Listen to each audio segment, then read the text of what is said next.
तो आज हम लेके आए आपके लिए एक और CNW का टेस्ट पेपर क्वेश्चन पेपर। अगर आप CNW डिपार्टमेंट से हैं, जेई की तैयारी कर रहे हैं या फिर आप टेक्नीशियन के एग्जाम की तैयारी कर रहे हैं तो ये वीडियो आपके लिए काफ़ी इंपॉर्टेंट होने वाला है। चलिए शुरू करते हैं। पहला सवाल, well isolating DB the position of the handle is relation to rail line shall B.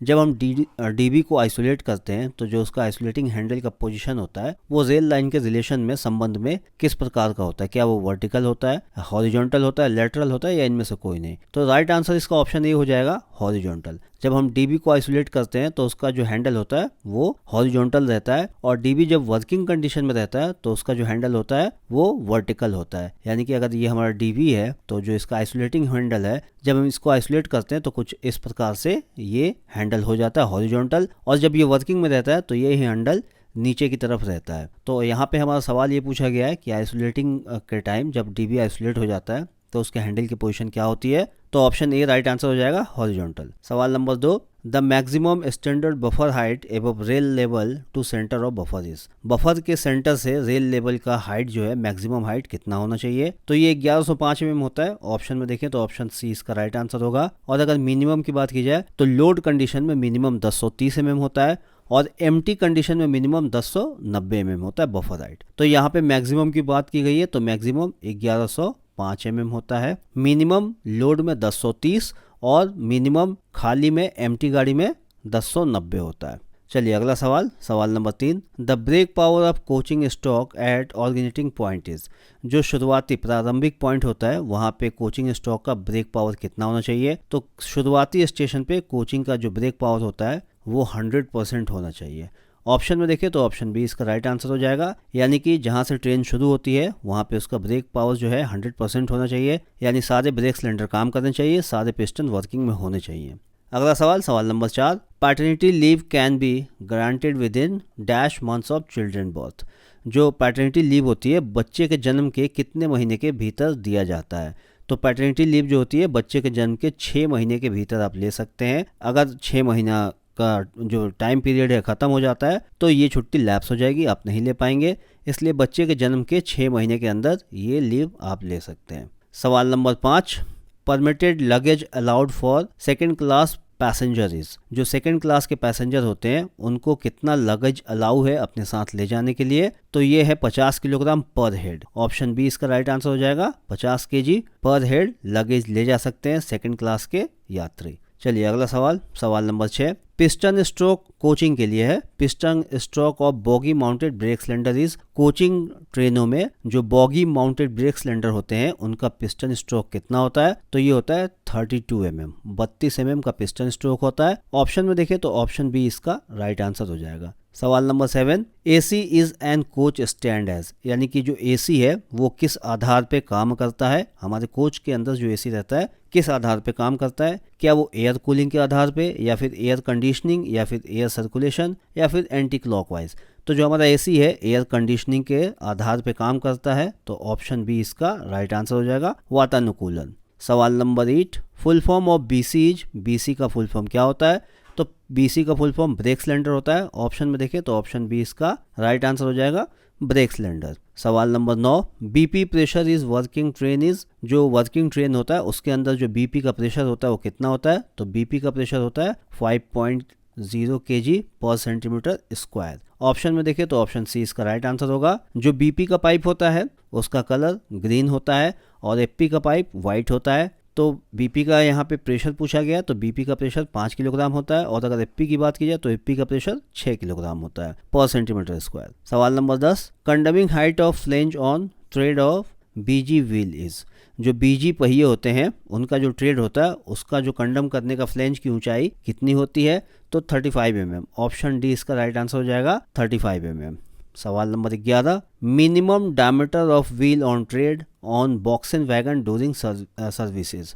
श्रृंखला के दौरान बॉक्सन वैगन के न्यूनतम ट्रेड व्हील की डायमीटर कितनी होती है। यहाँ पे मिनिमम डाया पूछा जा रहा है। बॉक्सन वैगन का मिनिमम डाया कितना होता है। तो ये होता है 906 mm। ऑप्शन में देखें तो ऑप्शन सी इसका राइट आंसर हो जाएगा। अगला सवाल, सवाल number 12, what do you mean by CC rake. CC rake से आप क्या समझते हैं। सिंपल सा चीज़ है। सीसी रेक का यहाँ फुल फॉर्म पूछा गया है, तो सीसी रेक का फुल फॉर्म होता है क्लोज सर्किट रेक। ऑप्शन में देखिए तो ऑप्शन बी इसका राइट आंसर हो जाएगा, क्लोज सर्किट रेक। सवाल number 13, BP pressure in working train is, working train के अंदर बीपी का प्रेशर कितना होता है? तो बीपी का प्रेशर यहाँ पे 5 kg पर सेंटीमीटर स्क्वायर होता है। यहाँ पे सवाल एफपी का होना चाहिए, बीपी का सवाल ऊपर भी था, यहाँ भी बीपी का सवाल है। ये अगर यहाँ पे हम देखें तो ये देखिए BP pressure is working train, सवाल नंबर यहाँ पे 9 भी यही है, BP pressure in working train 5 kilogram, वहाँ भी ऑप्शन सही वही होगा। और यहाँ भी यही पूछा गया BP pressure in working train, यानी कि एक ही सवाल 2 बार रिपीट हो गया। मेरे ख्याल से ये एफपी प्रेशर पूछना चाहिए था, यहाँ पे बीपी प्रेशर पूछा गया है। ठीक है, बीपी प्रेशर का जो बीपी का प्रेशर होता है 5 किलोग्राम पर सेंटीमीटर स्क्वायर होता है और इसका कलर ग्रीन होता है।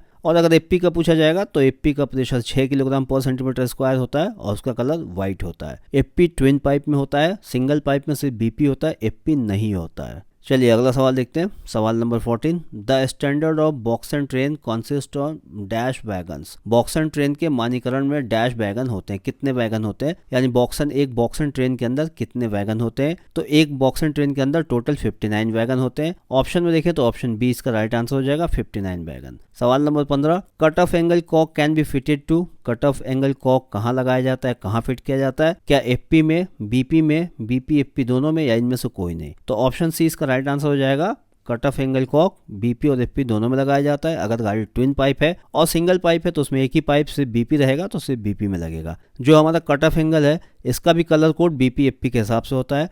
जो हमारा बीपी का एंगल कॉक होता है वो हमेशा ग्रीन होता है और जो एफपी का एंगल कॉक होता है वो हमेशा वाइट होता है। सवाल number 16, paternity leave is guaranteed for dash days. जो हमारा पैटर्निटी लीव होता है ये कितने दिनों के लिए गारंटेड होता है, यानी कितने दिनों का मिलता है? तो ये 15 दिन के लिए मिलता है। ऑप्शन ए इसका राइट आंसर हो जाएगा और ये बच्चे के जन्म के 6 महीने के अंदर इसको लेना होता है और ये पूरी लीव 15 दिन की मिलती है। चलिए सवाल number 17, what is the weakest link of the centre buffer coupler. Centre buffer coupler का सबसे कमजोर कड़ी कौन सा होता है, यानी सेंटर बफर कपलर जिसको हम सीबीसी शॉर्ट फॉर्म में कहते हैं, तो सीबीसी के अंदर जो सबसे कमजोर पार्ट होता है वो कौन सा होता है? तो नकल होता है। ऑप्शन ए इसका राइट आंसर हो जाएगा, नकल।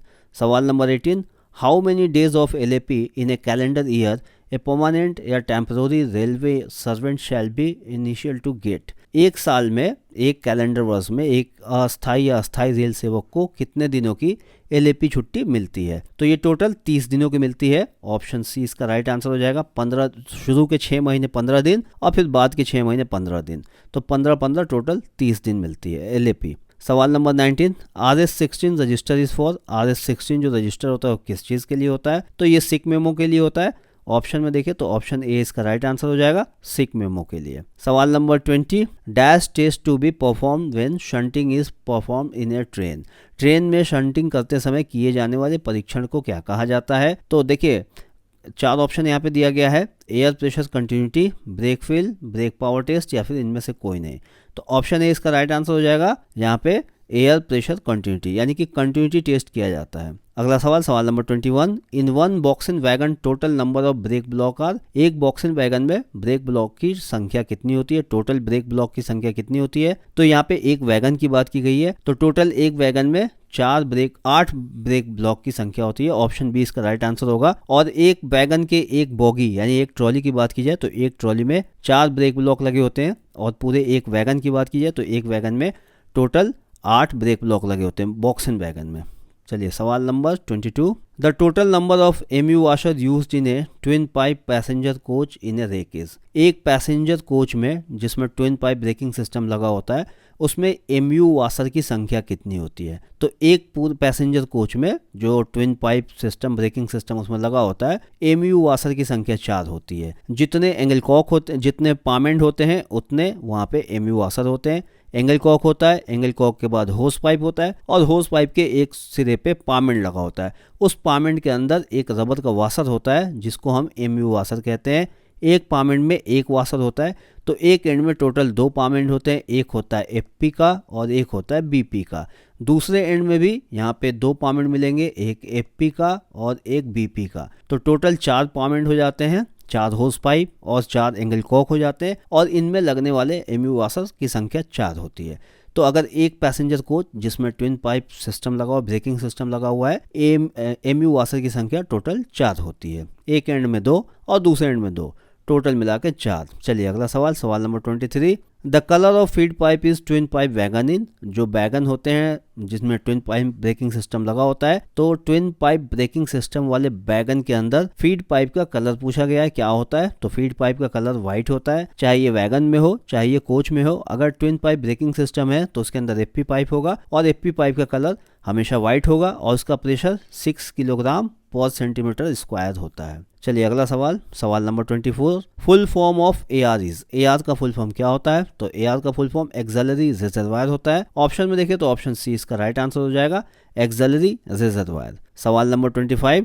SG word in A coach stand for. एक कोच के अंदर एसजी वर्ड का मतलब क्या होता है? तो एसजी का मतलब होता है सेल्फ जनरेशन। ऑप्शन डी इसका राइट आंसर हो जाएगा, सेल्फ जनरेशन। और ये कोच के अंदर होता है, वैगन के अंदर नहीं होता है। और सेल्फ जनरेशन का मतलब ये है कि अपनी बिजली खुद बनाता है। जो हमारे पुराने आईसीएफ कोच थे उसमें एसजी होता है, यानी उसमें एक नीचे अल्टरनेटर लगा होता है जो बेल्ट के माध्यम से पुल्ली पे लगा होता है और पुल्ली पहिए के एक्सल पे लगा होता है। जब एक्सल चलता है तो पुल्ली घूमती है और पुल्ली बेल्ट को घुमाती है और बेल्ट के थ्रू अल्टरनेटर घूमता है जिससे बिजली पैदा होती है और उस कोच का एयर कंडीशन हो या फिर लाइट, पंखे, फैन जो भी है वो सारी चीज़ें उससे चलती हैं।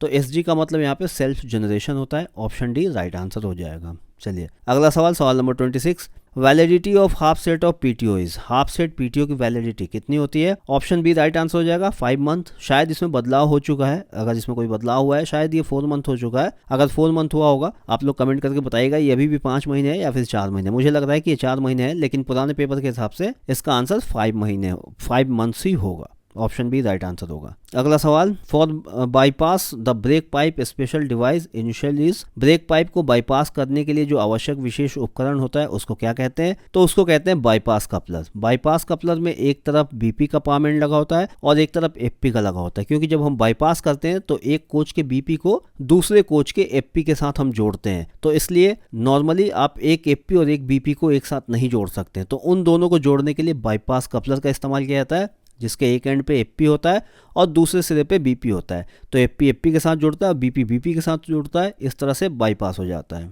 तो ऑप्शन सी इसका राइट आंसर हो जाएगा। और मैं आपको एक बार दिखा देता हूँ बाईपास कैसे किया जाता है। देखिए 2 कोच है, मान लीजिए एक कोच ये है 1 नंबर और एक कोच ये है 2 नंबर और एक कोच ये है 3 नंबर। अगर 2 नंबर को बाईपास करना है तो देखिए इसका यहाँ पे एफपी और बीपी है, मान लीजिए कि ये एफपी है ऊपर और नीचे यहाँ पे बीपी है, और इसका ऊपर एफपी है और नीचे बीपी है।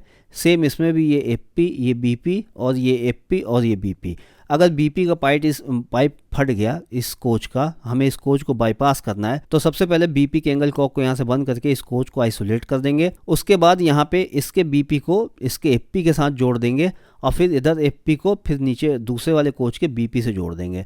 और पूरी गाड़ी, देखिए जब हम किसी कोच को बाईपास करते हैं तो वो जो पूरी गाड़ी होती है वो सिंगल पाइप हो जाती है, उसमें एफपी काम करना बंद कर देता है, सिर्फ उसमें बीपी का प्रेशर होता है और वो सिंगल पाइप होकर चलती है, सिर्फ बीपी के प्रेशर से चलती है। और जिस कोच का प्रेशर पाइप खराब हो गया होता है, यानी कि बीपी पाइप खराब हो गया होता है, उस कोच को डीबी के द्वारा हम आइसोलेट कर देते हैं, उसका ब्रेकिंग सिस्टम काम नहीं करता है और बाकी उसके एफपी पाइप के थ्रू हम बीपी के प्रेशर को एक कोच से दूसरे कोच तक ले जाते हैं। इसके ऊपर मैंने डिटेल वीडियो बनाया, अगर आपने नहीं देखा है तो चैनल पर जाकर देख लीजिए। बहुत कमाल का एनिमेटेड वीडियो है, एक बार देख लेंगे तो आप समझ जाएंगे कि कोच को बाईपास कैसे किया जाता है और कब किया जाता है, किस तरह से किया जाता है। अगला सवाल, सवाल नंबर 28।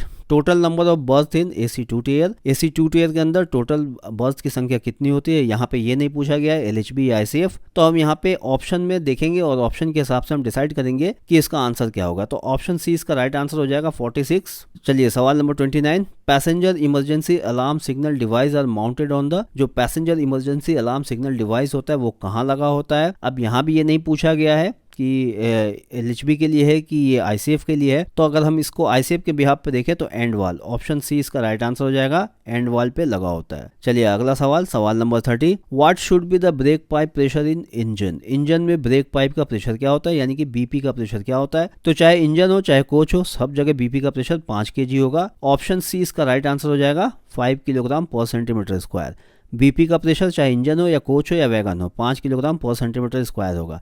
अगर यहाँ पे एमआर का प्रेशर पूछा जाता तो उसका प्रेशर 8 से 10 किलो के बीच में होता है।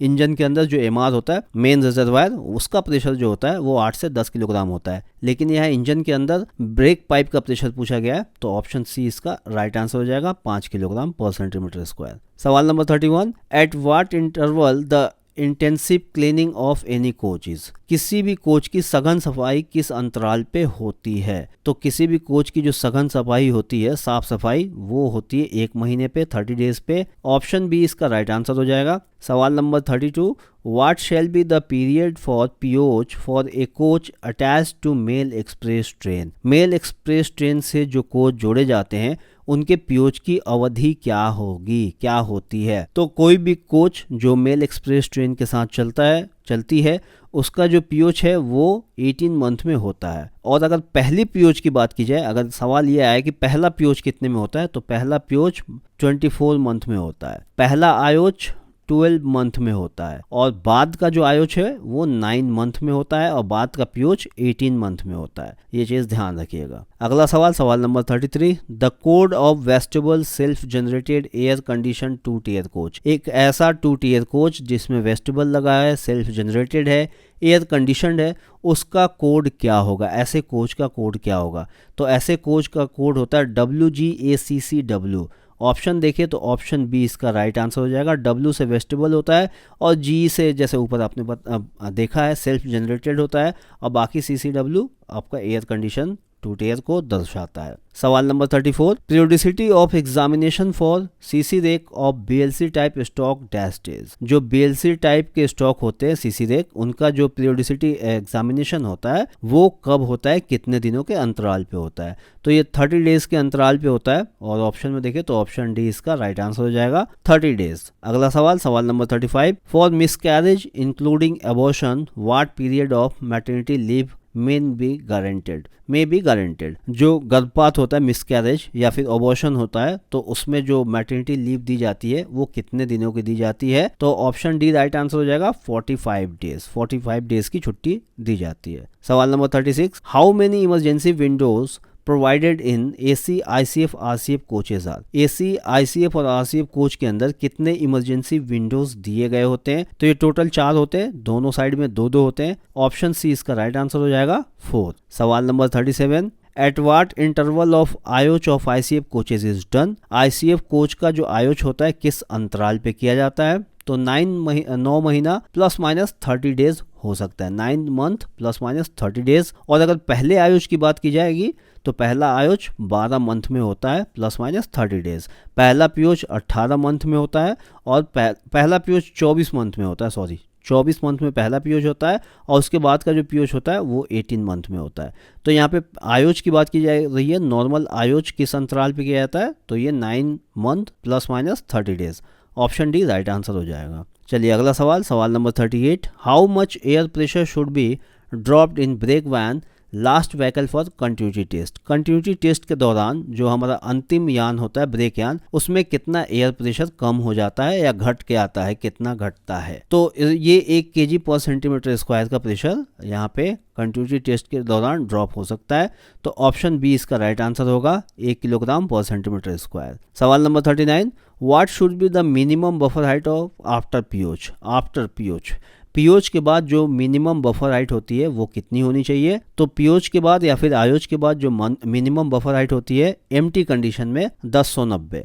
ऑप्शन में देखिए तो ऑप्शन डी इसका राइट आंसर होगा, यानी 1090 से 1105 mm के बीच में बफर हाइट होनी चाहिए आयोच या पीओच के बाद। चलिए अगला सवाल, सवाल number 40, general target time for turning out MRB with direct और indirect dispatch facilities dash minute. जो प्रत्यक्ष और अप्रत्यक्ष प्रेषण सुविधा के साथ MRB का शुरू करने के लिए सामान्य जो समय है वो कितने मिनट का होता है? तो ये 20 मिनट का होता है, 20 मिनट का। ऑप्शन में देखें तो ऑप्शन सी इसका राइट आंसर हो जाएगा।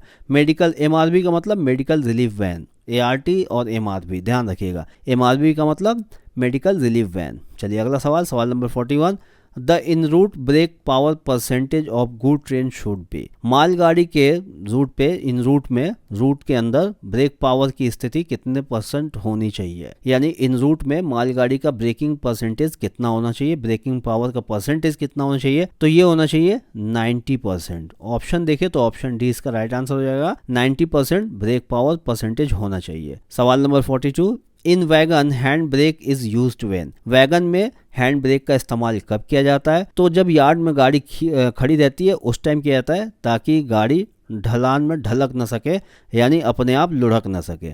ऑप्शन देखें तो ऑप्शन ए इसका राइट आंसर हो जाएगा, स्टैंडिंग इन यार्ड, या यार्ड में खड़ा किया जाता है तब हैंड ब्रेक लगा दिया जाता है ताकि गाड़ी रोल आउट ना हो जाए। सवाल number 43, the BP pressure in brake van of 56 BOXN wagon load should not be less than. अगर कोई बॉक्सन वैगन है तो उसमें जो बीपी का प्रेशर है ब्रेक वैन में वो कितना होना चाहिए। बॉक्सन वैगन लदान ब्रेक यानों में बीपी दबाव डैश से कम नहीं होना चाहिए। कितने से कम नहीं होना चाहिए? 4.8 किलोग्राम पर सेंटीमीटर स्क्वायर से कम नहीं होना चाहिए। ऑप्शन सी इसका राइट आंसर हो जाएगा। यानी जो आखिरी कोच, आखिरी डब्बा होता है जिसको हम ब्रेक वैन कहते हैं, तो उसमें बीपी का प्रेशर 4.8 से कम नहीं होना चाहिए। सवाल number 44, bogie wheel base of ICF RCF all coil bogies are. ICF RCF के क्वाइल बॉगीज में wheel base, bogie wheel base कितना होता है? तो ये होता है 2896 mm होता है, 2896 mm। ऑप्शन में देखें तो ऑप्शन ए इसका राइट आंसर हो जाएगा। आईसीएफ आरसीएफ का जो बॉगी होता है उसका व्हील बेस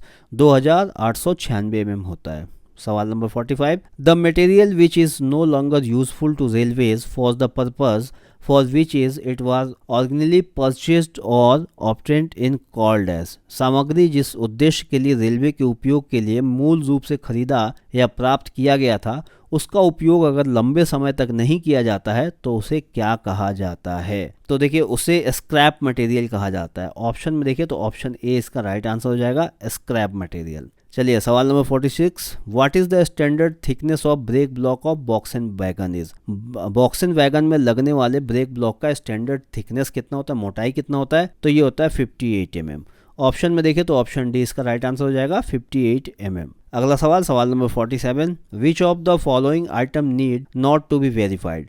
नीचे जो भी फॉलोइंग आइटम, नीचे जो भी आइटम का नाम लिखा है इसमें वो कौन सा आइटम है जिसको सत्यापित करने की जरूरत नहीं पड़ती है? तो पहला है डैमेज, दूसरा है छोटे उपभोज भंडार, और तीसरा है डेड स्टॉक औजार और जो संयंत्र के न्यूनतम मूल्य हैं, लो वैल्यू वाले, वो सारी चीज़ें।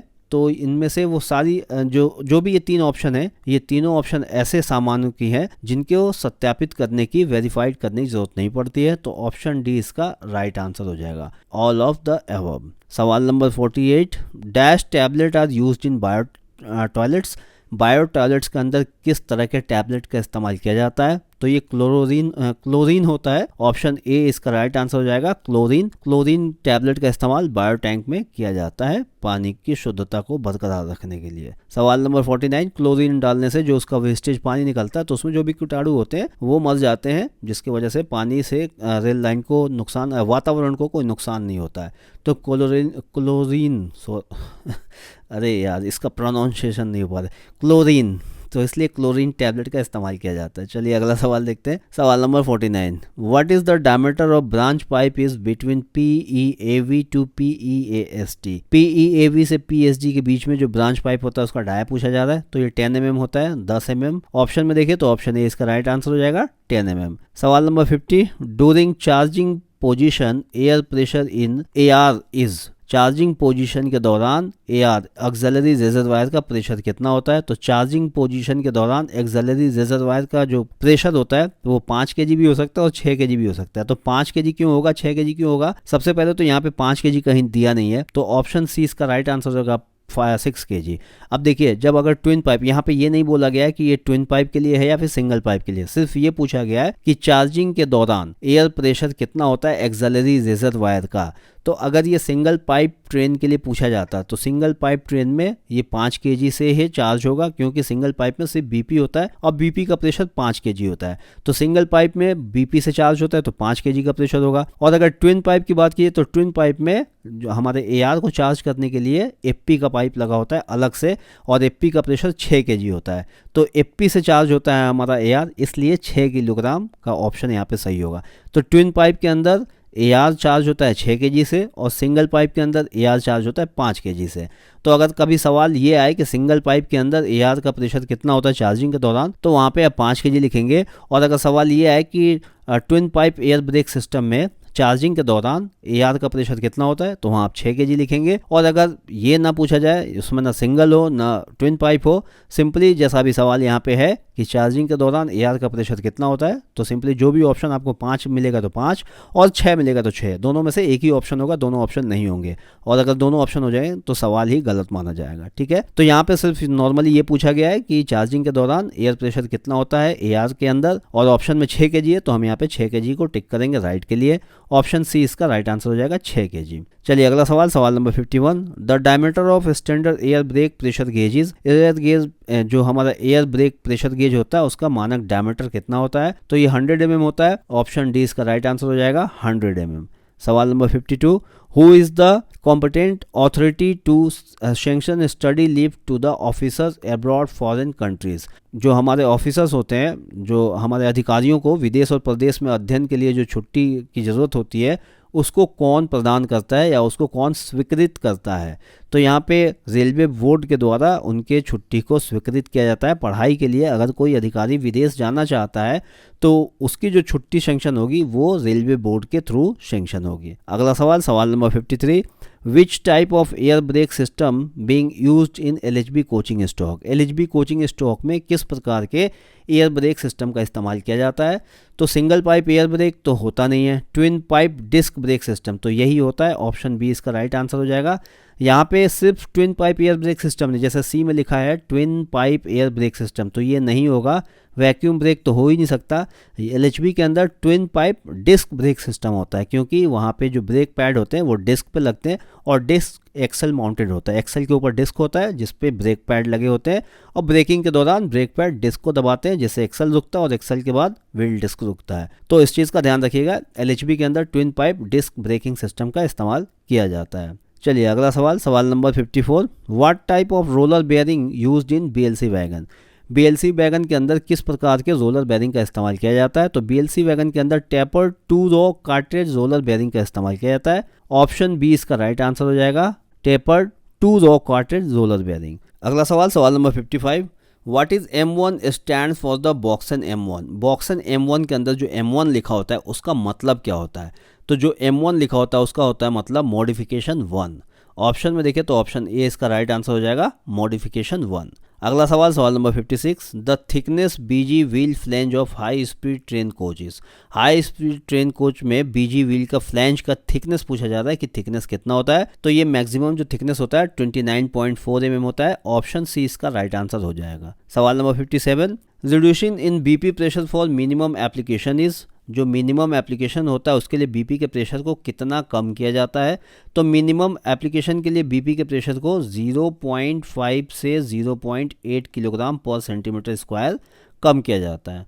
ऑप्शन सी इसका राइट आंसर हो जाएगा, 0.5 से 0.8 किलोग्राम पर सेंटीमीटर स्क्वायर। सवाल number 58। Reduction in BP pressure for service application is, service application के लिए बीपी का प्रेशर कितना कम किया जाता है, तो सर्विस एप्लीकेशन के लिए बीपी का प्रेशर 0.8 kg से 1.0 kg, 0.8 से 1.0 किलोग्राम पर सेंटीमीटर स्क्वायर कम किया जाता है सर्विस एप्लीकेशन के लिए। ऑप्शन डी इसका राइट आंसर हो जाएगा। अगला सवाल, सवाल number 59। Maximum time for CC rake examination is, CC rake का जो एग्जामिनेशन होता है उसमें लगने वाला मैक्सिमम टाइम पूछा जा रहा है, कितना टाइम होता है, तो 6 घंटा। सीसी रेक का एग्जामिनेशन के लिए मैक्सिमम 6 घंटा लगना चाहिए या 6 घंटा लगता है। अगला सवाल, सवाल number 60। The in route brake power percentage of MEBG coaching train is, mail express बीजिंग कोचिंग ट्रेन का जो इन रूट ब्रेक पावर है वो कितना होना चाहिए, तो ऑप्शन बी राइट आंसर हो जाएगा, 90%। 90% इन रूट में होना चाहिए और ऑर्गेनेटिक यानी प्रारंभिक स्टेशन पे 100% होना चाहिए। चलिए सवाल number 61, the axle load of BOXN, BCN, BRN, BOBR, BTPN wagon is, यानी ये जो यहाँ पे वैगन के नाम दिए गए हैं बॉक्सेन, बीसीएन, बीआरएन, बीओबीआर, बीटीपीएन, इनका एक्सल लोड कितना होता है? तो इनका एक्सल लोड होता है 22.9 टन। ऑप्शन में देखें तो ऑप्शन ए इसका राइट आंसर हो जाएगा 22.9 टन। सवाल number 62, yellow strip on end of body of ICF indicate is, ICF coach के एंड में येलो स्ट्रिप लगा होता है, येलो कलर की पट्टी लगी होती है, उसका मतलब क्या होता है? तो उसका मतलब होता है एंटी टेलीस्कोपिक, यानी जो कोच है वो एंटी टेलीस्कोपिक है। चलिए अगला सवाल, सवाल number 63, what is the principle of brake system used on LHB coaches, LHB coach के अंदर जो ब्रेक सिस्टम का इस्तेमाल किया जाता है उसका सिद्धांत क्या है, उसका प्रिंसिपल क्या है? तो ऑप्शन में देखते हैं, single pipe air brake system, तो ये तो नहीं है। Twin pipe air brake system, तो खाली ये भी नहीं है। Twin pipe with disc brake air system, तो ये ऑप्शन सी इसका राइट आंसर हो जाएगा, यानी twin pipe with disc brake air brake system, option C right answer हो जाएगा। अगला सवाल, सवाल number 64, the leverage ratio in BOXN wagon is obtained by, जो हमारा बॉक्सन वैगन होता है उसमें उपलब्ध संसाधन का अनुपात किससे पाया जाता है?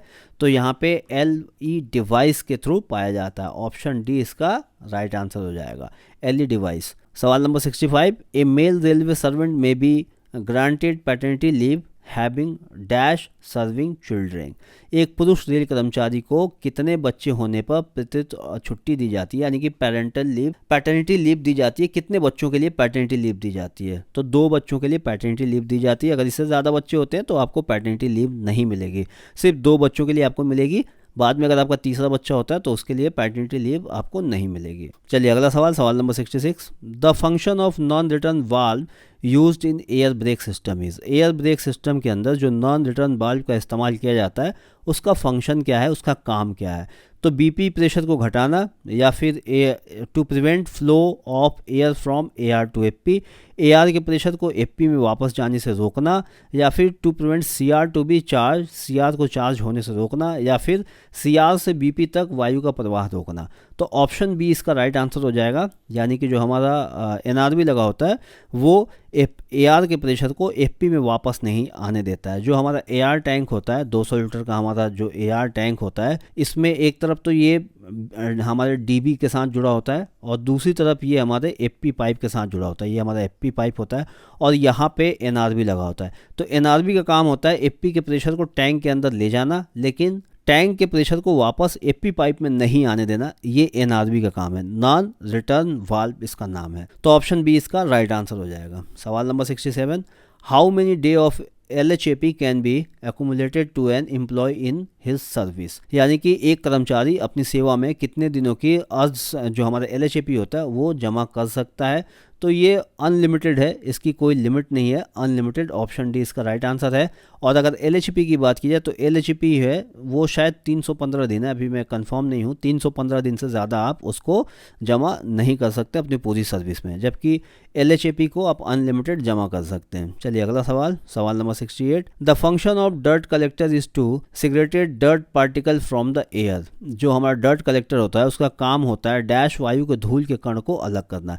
किससे वायु के धूल के कण को अलग करता है, कब करता है? तो ये आफ्टर कमिंग डीबी में आने के बाद, या बिफोर कमिंग डीबी, या फिर बोथ ए और बी, या फिर इनमें से कोई नहीं। तो before coming dB, air pressure को डीबी में आने से पहले उसके धूल को ये निकाल लेता है डर्ट कलेक्टर, यानी कि डर्ट कलेक्टर जो है डीबी से पहले लगा होता है और जो प्रेशर आता है इंजन से वो डर्ट कलेक्टर के थ्रू छन के डीबी के अंदर जाता है, ताकि डीबी के अंदर कोई धूल ना जाए, डीबी ख़राब ना हो। डीबी काफ़ी सेंसिटिव पार्ट होता है, अगर उसके अंदर धूल या पानी इस तरह की कोई चीज़ जाती है तो डीबी माल फंक्शनिंग करता है, डीबी सही से काम नहीं करता है, जिसकी वजह से पूरी कोच के अंदर आपका ब्रेक बाइंडिंग हो सकता है या फिर ब्रेकिंग सिस्टम पे प्रभाव पड़ सकता है।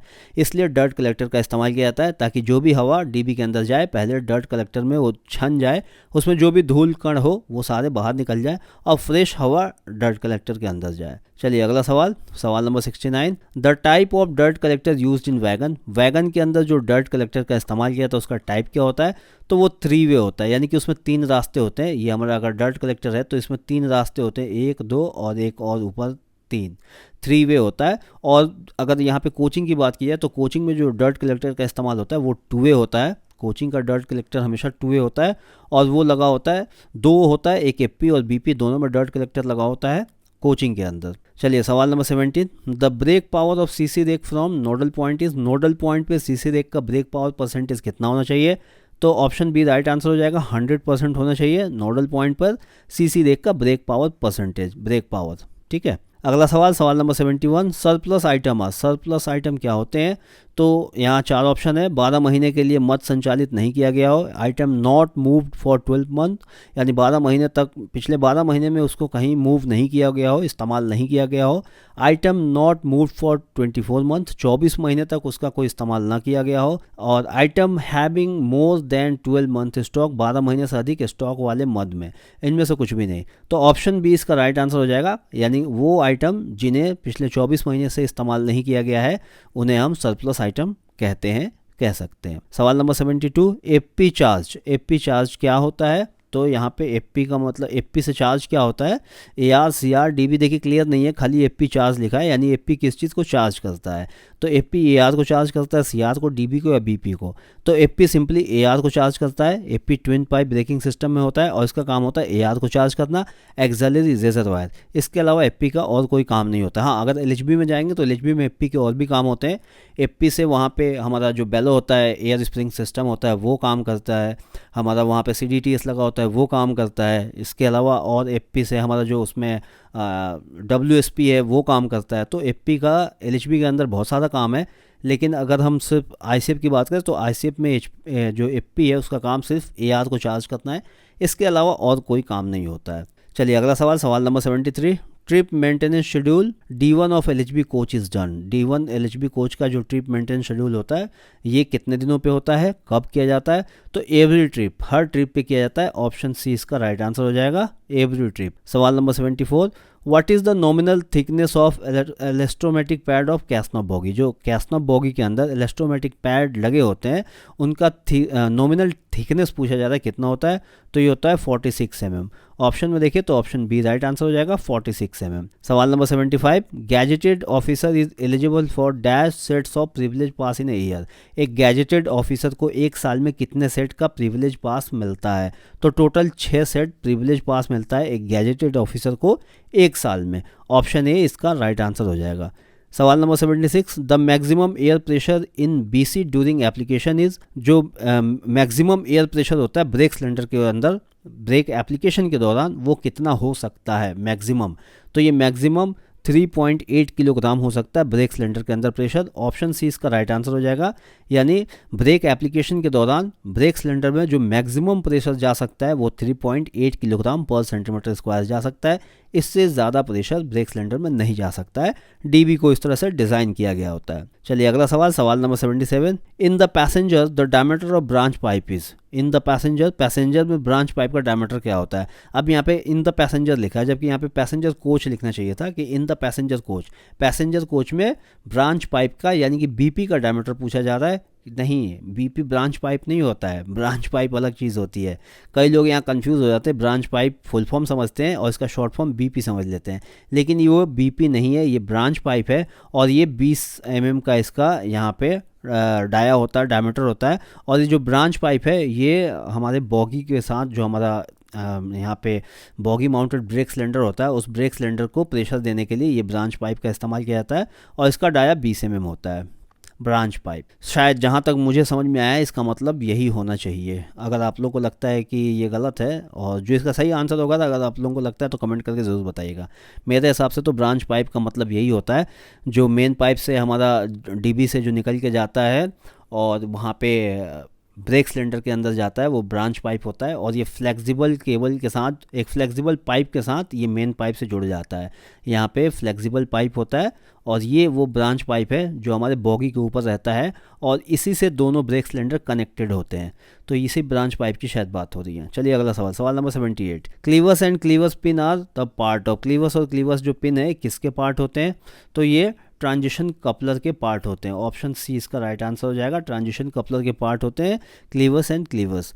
सवाल number 79, how many days are guaranteed as child care leave. Child care leave जो होता है वो कितने दिन दिया जा सकता है।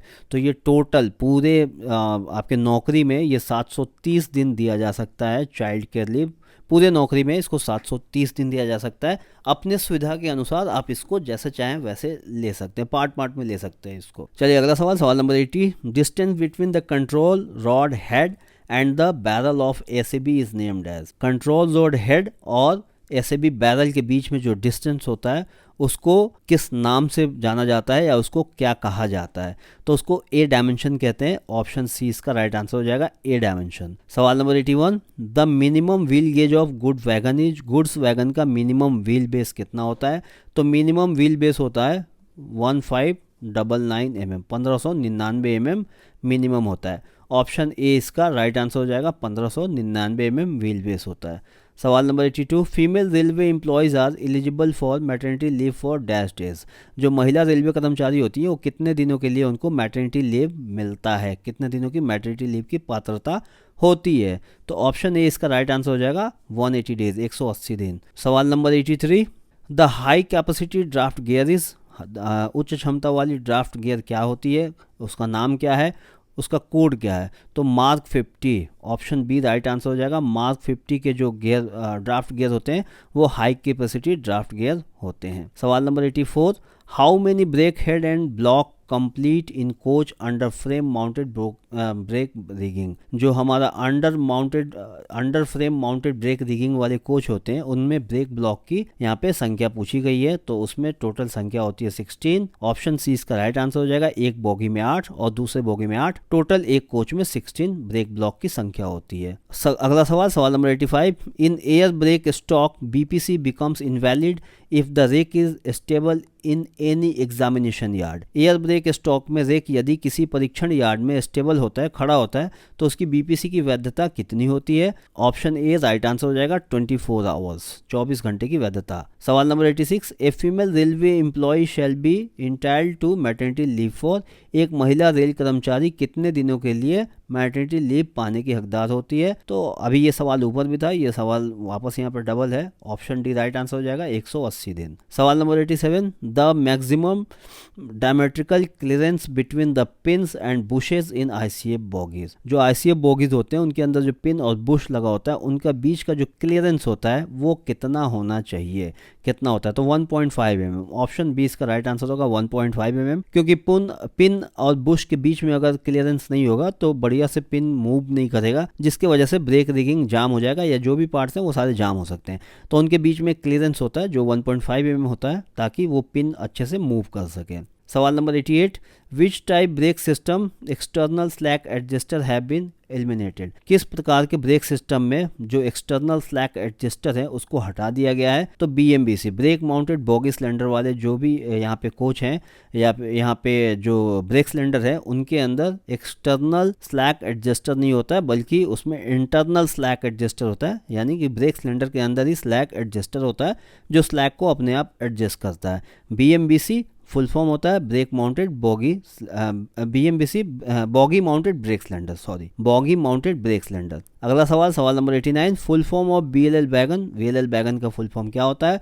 तो बॉगी लो लेवल वैगन इसको कहा जाता है। ऑप्शन सी इसका राइट आंसर हो जाएगा, बॉगी लो लेवल। सवाल number 90, the capacity of AR for wagon is. Wagon के अंदर जो एआर होता है उसकी कैपेसिटी कितनी होती है। तो वैगन के अंदर जो एआर होता है यानी कि एक्सेलरी रिजर्वायर, उसकी कैपेसिटी 100 लीटर की होती है। और अगर कोचिंग की बात की जाए तो कोचिंग ट्रेन में आईसीएफ में 200 लीटर की होती है। और अगर एलएचबी में पूछा जाए तो एलएचबी में 125 लीटर प्लस 75 लीटर, 2 टैंक होते हैं मिला के 200 लीटर ये भी होते हैं। और आईसीएफ में एक ही टैंक होता है 200 लीटर का, और गुड्स में 100 लीटर का। अगला सवाल, सवाल number 91, the high capacity draft gear is. High capacity draft gear कौन सा होता है। RF361, option A right answer हो जाएगा। RF361 high capacity draft gear कहलाता है। सवाल number 92, what is the capacity of air tank. Air tank की कैपेसिटी कितनी होती है। तो यहाँ पे 200 लीटर, देखिए 75 लीटर भी है, 125 लीटर भी है, 300 लीटर भी है। तो 300 लीटर तो कहीं नहीं होता है। एलएचबी के अंदर 2 टैंक होते हैं, एक 125 का होता है, एक 75 का होता है। तो ये 2 अलग अलग टैंक होते हैं। और यहाँ पे 200 लीटर आईसीएफ के अंदर होता है। तो ये ऑप्शन ए राइट आंसर होगा, क्योंकि अगर सिर्फ आपसे कैपेसिटी ऑफ एआर टैंक पूछा जाए और यहाँ पे अगर मेंशन किया जाए एलएचबी, तो भी आपको 200 ही करना है, क्योंकि 125 और 75 दोनों को मिला के एआर टैंक माना जाता है। तो आईसीएफ के अंदर और एलएचबी के अंदर, दोनों के अंदर अगर आपसे सवाल पूछा जाता है कि इन दोनों कोच में एआर टैंक की कैपेसिटी कितनी होती है, तो दोनों ही तरह के कोच में एआर की जो टैंक होती है उसकी कैपेसिटी आपको 200 लीटर ही लिखना है। हालांकि एलएचबी में ये दो पार्ट में होता है, एक 125 का होता है प्लस एक खाली 75 का होता है, लेकिन दोनों को मिला के 200 लीटर ही माना जाता है। और आईसीएफ के अंदर एक ही टैंक होता है जो कि 200 लीटर का होता है। तो ऑप्शन ए इसका राइट आंसर हो जाएगा। चलिए सवाल number 93, break power certificate issued for such premium goods rake will be valid for. जो प्रीमियम मालगाड़ी होती है उनके लिए जारी किए जाने वाले ब्रेक पावर जो सर्टिफिकेट होता है उसकी वैधता कितनी होती है? तो 12 ± 3 दिन, ऑप्शन बी राइट आंसर हो जाएगा। 12 ± 3 डेज। सवाल number 94, A category depot will be issue BPC of CC rake valid up to kilometre. A category का कोई डिपो है और वो सीसी रेक को बीपीसी दे रहा है, तो वो कितने किलोमीटर तक के लिए वैलिड होता है? 6000 किलोमीटर। ऑप्शन सी इसका राइट आंसर हो जाएगा। 6000 किलोमीटर के लिए वो वैलिड होगा। सवाल number 95, full form of SPART। स्पार्ट का फुल फॉर्म क्या होता है? तो स्पार्ट का फुल फॉर्म होता है self propelled accident relief train. Option A इसका राइट आंसर हो जाएगा, यानी कि सेल्फ प्रोपेल्ड। इसको चलाने के लिए किसी इंजन की जरूरत नहीं पड़ती है, इसमें इंजन लगा रहता है और ये दोनों साइड मूव कर सकती है, तो इसको self propelled accident relief train कहा जाता है। ये आसानी से दोनों तरफ मूव कर सकती है, इसमें इंजन लगाने की जरूरत नहीं पड़ती है। सवाल number 96, the operating code of boggy open flat wagon for ISO container is. जो ISO कंटेनर के खुले फ्लैट वैगन बॉगी होते हैं उनका प्रचलन कोड क्या है? उनका कोड पूछा जा रहा है, तो उनका कोड होता है BFKI। ऑप्शन बी इसका राइट आंसर हो जाएगा, BFKI। सवाल number 97, diameter of BC line branch pipe is. BC line का जो ब्रांच पाइप होता है उसका डायमीटर पूछा जा रहा है। ऑप्शन सी राइट आंसर हो जाएगा, 18 mm। सवाल number 98, full form of ART। ART का फुल फॉर्म क्या होता है? Accident relief train. ऑप्शन में देखें तो ऑप्शन बी इसका राइट आंसर हो जाएगा, एक्सीडेंट रिलीफ ट्रेन। सवाल number 99, what is the colour code of C group of coil spring. C group के जो कॉइल स्प्रिंग होते हैं उनका कलर कोड क्या होता है? तो उनका कलर कोड यहाँ पे ग्रीन होता है। चलिए अगला सवाल, सवाल number 100, permissible variation in wheel trade diameter for 4 wheel trolley on the same wagon on VG wagon wheel changing the wheel is. पहिया बदलते समय VG बोगी वैगन पर, एक ही वैगन पर 4 पहिया ट्रॉली के लिए नए पहिया जो व्यास है उनमें अनुमत घट बढ़ कितनी होनी चाहिए? कितना छोटा बड़ा वेरिएशन उसमें कितना हो सकता है? तो उसमें 25 mm से ज़्यादा का वेरिएशन नहीं हो सकता। ऑप्शन बी इसका राइट आंसर है, यानी कि एक व्हील डिस्क और सबसे छोटे व्हील डिस्क और उस वैगन के अंदर जो सबसे बड़ा व्हील डिस्क है उनके बीच का जो गैप, जो उनके बीच का जो क्या बोलेंगे डायमीटर का जो फ़र्क है वो 25 mm से ज़्यादा छोटा बड़ा नहीं होना चाहिए। अगर मान लीजिए कि ये 900 का है तो ये 925 से ज़्यादा का बड़ा नहीं होना चाहिए, 925 का, ठीक है। 25 mm से ज़्यादा का फ़र्क नहीं होना चाहिए। सवाल number 101, what is the periodicity of the meeting of 2 official language implementation committee. जो नगर राजभाषा कार्यान्वयन समिति की बैठकों की आवधिकता कितनी होती है? तो ये 1 in 6 months, 6 महीने में एक बार। ऑप्शन डी इसका राइट आंसर हो जाएगा, 6 महीने में एक बार। सवाल number 102, how many Hindi courses are prescribe for central government employees. केंद्र सरकार के कर्मचारियों के लिए कितने हिंदी पाठ्यक्रम निर्धारित किए गए? तो ये टोटल 4 हैं। ऑप्शन डी राइट आंसर हो जाएगा। सवाल number 103, according to official language rules Tamil Nadu falls under which reason.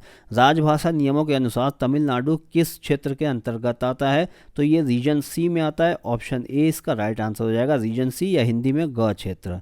सवाल number 104, into how many regions Indian state has been classified according to official languages rule। राजभाषा नियमों के अनुसार भारत के राज्यों को कितने क्षेत्रों में बांटा गया है?